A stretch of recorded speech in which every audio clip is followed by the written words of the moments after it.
Hey Avinash, how are you doing? Hey Wendy, I'm doing well. How are you? I'm doing well. I can't wait to have this discussion. Let's do it.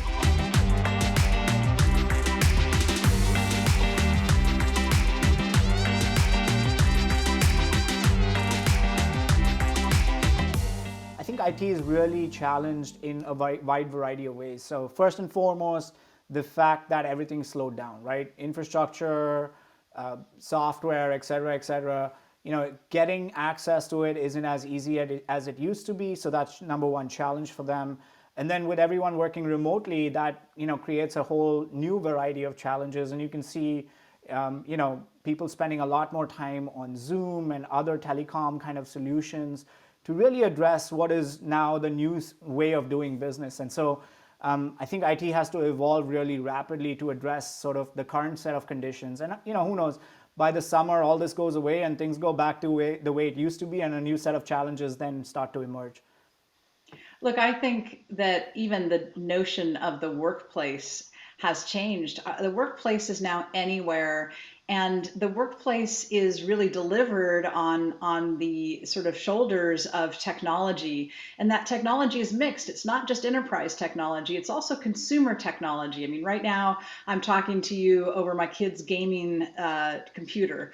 And so this whole workplace thing is one piece of the puzzle, and then IT's role is in many ways much more central in terms of delivering the services and the productivity that the company needs. So we're looking at a sea change, part one. And then part two, our attention as human beings and the employee attention is scattered. It is harder to focus. It is harder to maintain. It is harder to keep connections. And so we're also having to look at the interaction design that's built into our products and technologies and make sure that that interaction design is as engaging as some of the consumer interaction designs that we see, for example, on our mobile devices or in these multiplayer games that are so engaging.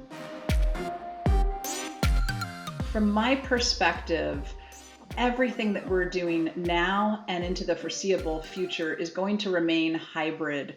We have this mix of being in offices and also working remotely. And as the pandemic ebbs and flows, we're having to shift from one mode to another. We also have companies that have discovered that a significant portion of their workforce could work remotely long term. We even have hybrid education and smaller cohorts of students attending in-person campus, and we have whole industries that are changing dramatically. And so with all of those changes, IT can expect to continue to deliver services in hybrid mode across multiple substrates, across multiple devices, across multiple clouds. And in addition to that, we have impacts on our supply chain. And so we're having to deal with multiple vendors just to supply the basic needs that we have in infrastructure and so on. All of that emphasis on hybrid means that we are going to have a complex future in IT. And the best tool we have to deal with complexity in IT is automation. Complexity has become the enemy in many ways. And what we're starting to see and what customers are telling us is the number one objective for them is simplifying, right? So here, a good example of that is when COVID first hit. I think because of supply chain issues and other things that Wendy mentioned, there was this huge shift to go to the cloud. And suddenly, they just spun up a whole bunch of resources in the public cloud ecosystem. And now, when the dust on that has settled, they're starting to really sit down and look at the economic impact of all of that, right? Is this the right place for this workload? Should it actually live somewhere else? And if it does, then how do I seamlessly move these things back and forth depending on where the right fit is? And in most environments, I think what they're finding is that this stuff is complex and they're looking for simplicity and solutions that drive that simplicity that will actually enable them to be prepared for events such as this in the future. Subscription is huge because you don't have the concept of license itself, right? It's I pay for what I consume, and I think in many ways, what we've seen with the shift to the cloud and what customers really enjoy about that is they only pay for what we consume. The other shift that we're starting to see is this idea of license portability, right? And more customers come back to vendors such as ourselves, vendors such as Nutanix, and say, look, you guys are doing this right because you're allowing me to take licenses that I purchased traditionally for on-prem infrastructure, but also run them in the public cloud. And that's huge for me. Getting that feedback from their customers saying we need simplicity in license portability and other things to allow our businesses to shift more fluidly between on-prem and cloud and live in a more hybrid world to begin with. It's great to have that subscription consume what you need when you need it model, but having license portability is important just after application mobility is enabled. And so, yes, a vendor like Nutanix enables application mobility, running the same workload on any hardware in any public cloud without code rewrite means then that I should be able to run that anywhere and take advantage of the operational model that brings to my portfolio. We all are at the starting gate of a new mode of doing business. As we emerge from this pandemic and we emerge from this economic crisis, we're all sort of on a level playing field. Yes, there are some industries that have been hit more than other industries, but we're all sort of making up this future of work and future of business as we go. And so, how in the start of that foot race can we set ourselves up to have advantage, to have competitive advantage? And I think that advantage rests on the ability to maintain a cost-effective model that allows for ongoing optionality.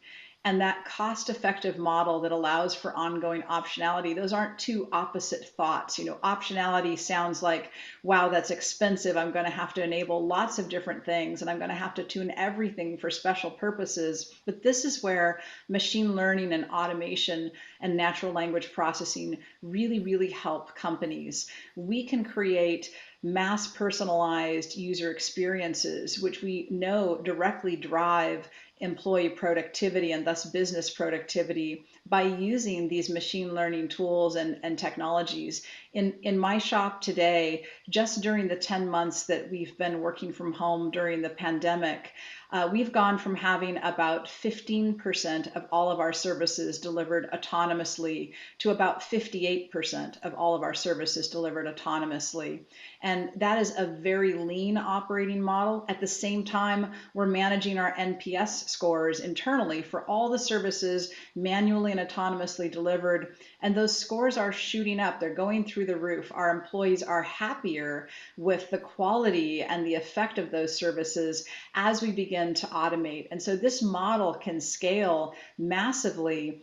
I'm sure every company out there is looking for that silver bullet, what gives them the economic advantage, and so on and so forth. But I think, number one is data, right?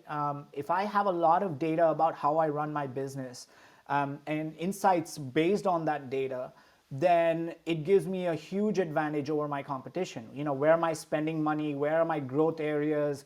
Where should I be investing? Where should I be divesting, et cetera, et cetera? Having that data or that intelligence, not the data itself, because everyone has the data, but how do I drive the intelligence out of that data to actually know what I'm supposed to be doing? The more your systems and the technology around you can actually give you that insights, I think the better off you are going to be as a company. So that's one in my mind in terms of areas where I can start gaining some economic benefit. I think the other is really going back to this idea of simplification, right? Many enterprise companies today are running very complex IT shops. Now that what I'm trying not to say is that they shouldn't be investing in new technology, but they should be investing in simpler technology. And that's where I think it'll make a big difference in terms of economic benefits. Look, right now, we do need to make sure that we're saving. The future is unsure. We see that purchasing cycles are slowing down and cash cycles are changing company to company. So saving or at least judiciously using cash is a big deal. However, there's also the opportunity and the need to scale, particularly as our edge boundaries and the number of inputs and outputs from our businesses increase. My point of view is innovate. Cash is cheap right now. It costs me nothing to borrow money. Now is the time to invest and innovate in my business, and then simplify drastically, and the savings will automatically show up in the future. Well, I just felt like a captain of industry there talking about economic advantage. So I think that went well. What do you think, Avinash? I'd give myself an NPS score of 95.